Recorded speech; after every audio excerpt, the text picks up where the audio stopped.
আসসালামু আলাইকুম, সবাই কেমন আছেন? আশা করি সবাই ভালো আছেন। পাবনা ভাঙ্গুরা জনি ভাইয়ের কাছ থেকে যে গাভীটি এনেছিলাম সেই লস প্রজেক্ট ৮ মাসে কিন্তু বাচ্চা দিয়ে দিছে। গত বছর অসুস্থ থাকা অবস্থায় কিন্তু গাভীটি হিটে আসে। আমি এসিআই কোম্পানির ১০৭ নাম্বার বুলের এলএক্স বুলের বীজ দিয়েছিলাম।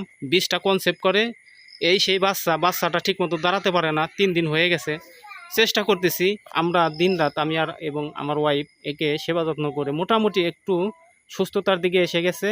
আলহামদুলিল্লাহ, মনে হয় সুস্থ হয়ে যাবে। গাভীটির এরকম সমস্যা আমি কোনো দিন পড়ি নেই। আমার গাভী বিয়েনের পরেই ৩-৪ ঘন্টার ভিতরে ফুল পড়ে যায়, গর্ভফুল। এটা কিন্তু ৩ দিন হয়ে গেছে, পড়ে নাই। ফ্ল্যাশ খাওয়াইছি 2টা, তারপরে কাজ হচ্ছে না। একটু একটু করে বের হচ্ছে, হয়তো বা পচে বের হবে, অনেক দুর্গন্ধ হয়ে গেছে। কোনো অভিজ্ঞ ভাই যদি থাকেন আমাকে একটু পরামর্শ দেবেন কি করলে এটা তাড়াতাড়ি পড়ে যাবে। আর গাভীটি যে দুর্বল, এই দুর্বলতা কাটাতে পারলাম না। এই গাভীর থেকে আমার লাভের আশা করাটা বোকামি। এটা আমার প্রজেক্ট লসেই থেকে যাবে। কারণ এর পেছনে যে অর্থ এবং সময়টা আমি ব্যয় করেছি, একে বিক্রি করার দোয়াটাই আমার জন্য ভালো ছিল। আমার খামার থেকে আরও ভালো ভালো গাভী আমি বিক্রি করে দিছি।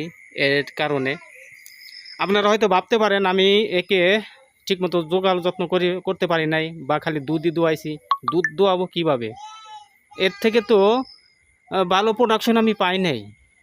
এর পেছনে আমার টাকা খরচ হয়েছে, একে চিকিৎসা করতে হয়েছে। তারপরেও কিন্তু ভাই আমি ওই গাভী থেকে ভালো ফলাফল পেলাম না, লসের থেকে লসই পড়ে গেলাম। এখনও আমার এই গাভীর পিছনে টাকা খরচ করতে হচ্ছে। বাছুরটা ঠিকমতো দাঁড়াতে পারছে না, ফুল পড়তেছে না, একে এক্সট্রা খাবার দিতে হচ্ছে।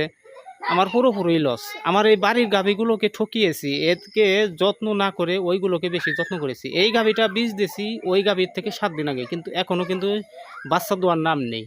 অথচ ও কিন্তু 8 মাসে বাচ্চা দিয়ে দিয়েছে। কারণ ওর যে ভালো একটা ফলাফল আমরা পেতাম, সেটা কিন্তু ওই যে কয়দিন ওই ব্যাপারীর খামারে ছিল সেখান থেকে কিন্তু নষ্ট করে দিয়েছে। গাভীগুলো যে খারাপ তা নয়, এই ব্যাপারীদের কারণে গাভীগুলো নষ্ট হয়ে যায়। তারা উল্টাপাল্টা জিনিস খাওয়ায় দুধ বেশি দেখানোর জন্য, যার কারণেই কিন্তু গাভীগুলো নষ্ট হয়ে যায়। এই পাবনার এই গাভীটা হয়তো আমাকে ভালো একটা রেজাল্ট দেবে আলহামদুলিল্লাহ। এই গাভীর ভিতরেও ১০৭ নাম্বার বুলের বাচ্চা দিয়েছি আলহামদুলিল্লাহ। আমার খামারের কিন্তু লস এক সময় ঢেকে যাবে। আমার এই বকনাগুলো যখন গাভী হবে, আমি বুড়া গাভীগুলোকে সরিয়ে দেব।